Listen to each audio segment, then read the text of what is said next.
Hello everybody, happy belated Thanksgiving. It's over with if you're watching this video.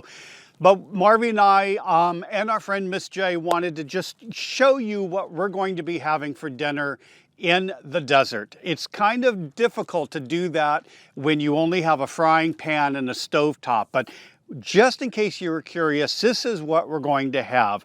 We're going to have alcohol with lots of wines. Miss J picked out a couple really nice wines for us, and a little rum with eggnog. And we've got a great cake here. Again, we don't have an oven, so we had to do our own shopping for cakes, but that's going to be our little treat for a cake. And we could not roast a turkey. I thought about doing it on the radiator of the van and just letting it run for maybe 12 or 18 hours, and that idea just didn't work. I didn't see anything on YouTube that showed that that was a possibility. So what did we do? We decided to have smoked turkey, a smoked turkey breast, a butterball one, a little bit pricey, but the thing is, you know, it keeps in the van for a day or two, and we let it defrost, and it's pretty much, we can eat it cold like it is, or we can actually put it in the pan and cover it with a very low heat just to warm it up for dinner. But that's going to be our Thanksgiving turkey, is a smoked turkey. We've had it before. Our friend Lisa, I think the last time we had it was in Texas. Our friend Lisa at her house, somebody had brought a smoked turkey along with other turkey. Really good stuff. Again, we do sometimes make mashed potatoes, but we've got so much food going on. And plus, I don't know if you can quite see it, but there's a storm coming in here and it should be hitting us around 3 o'clock. So I did not want a possibility of just having it pouring rain while we're trying to eat. We have our tent, which is over here. And so that's where we're going to be tonight in case the weather gets as bad as they say it's going to be. It's actually incredibly warm today. It's probably in the low 50s, so it's very comfortable. But anyway, we decided to go with mashed potatoes instant just because a couple times out of the year it's easy to do and we can facilitate that. If anybody knows, if any of y'all know me, you know that I like to cook everything from scratch. But this Thanksgiving is our first Thanksgiving in the van, and it's all about having a dinner versus being a purist. So we have your processed foods here. We've got roasted gravy dressing, instant mashed potatoes, and stovetop, I think that's for chicken, stuffing. So we've got our stuffing, our mashed potatoes, our turkey, our alcohol, and our cake for dessert. Two more things is that you need a vegetable. So we do have a package of frozen corn, and we will heat that up with it. So we'll have all of this. But the key thing that I really enjoy, and I've made every year, is I just cannot handle canned cranberries. Now, a lot of people love them. If that's you, fantastic.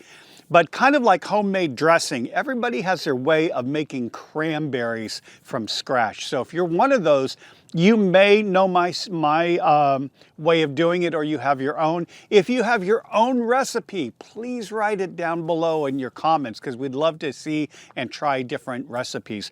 But what I do basically is I'll rinse the cranberries, boil them in the pot, and while they're boiling, it's very important to add sugar. If you don't know how much, you know, Google it. The other thing is, I do not have a potato masher, but if anybody's watched our cooking shows in our Mexico playlist, you know that this is my absolute favorite utensil,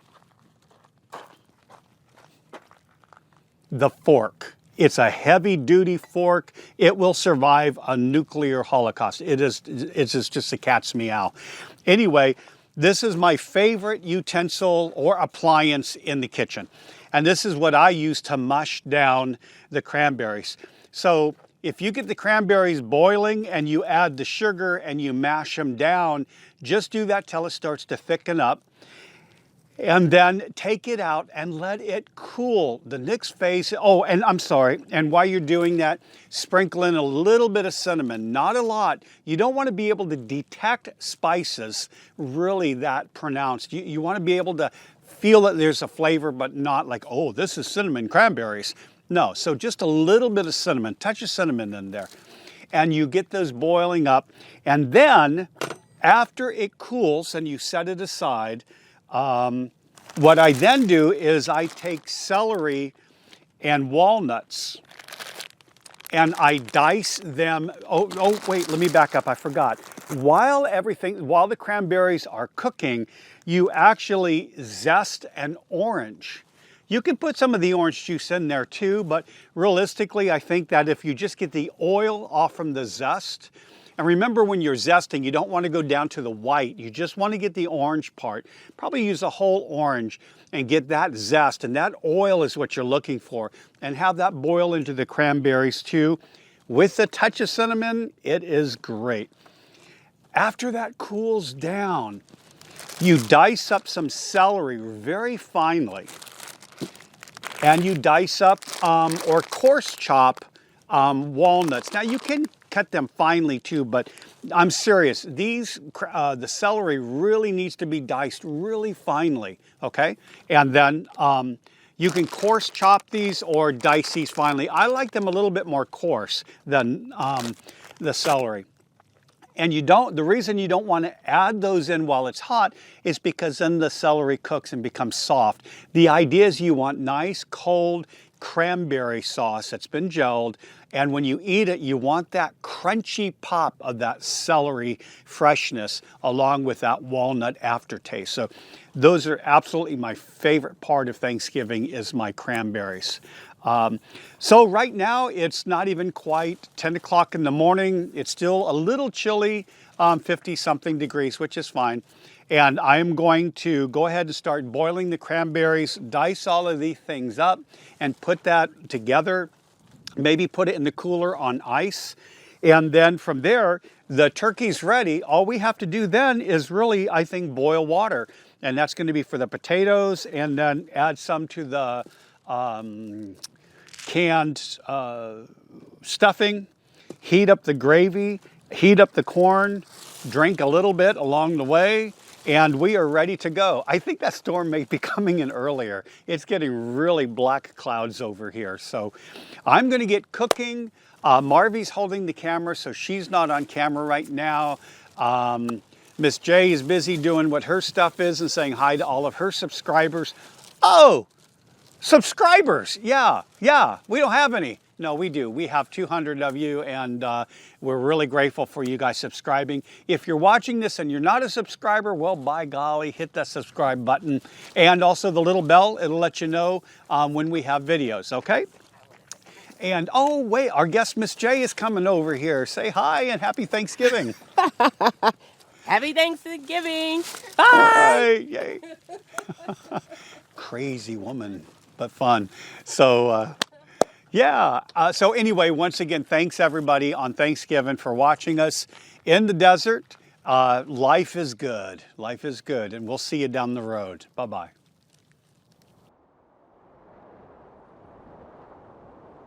It hasn't rained yet. It's just really incredibly windy and sandy out there. You could hardly see off in the distance the mountains. They've disappeared. Most anybody else we can't see. As you can see, the wind has picked up quite a bit. But we had a wonderful Thanksgiving. Let me just sit here. We're all done, but we had a beautiful Thanksgiving dinner in here, didn't we? Yes, very good dinner. Yeah. Eggnog.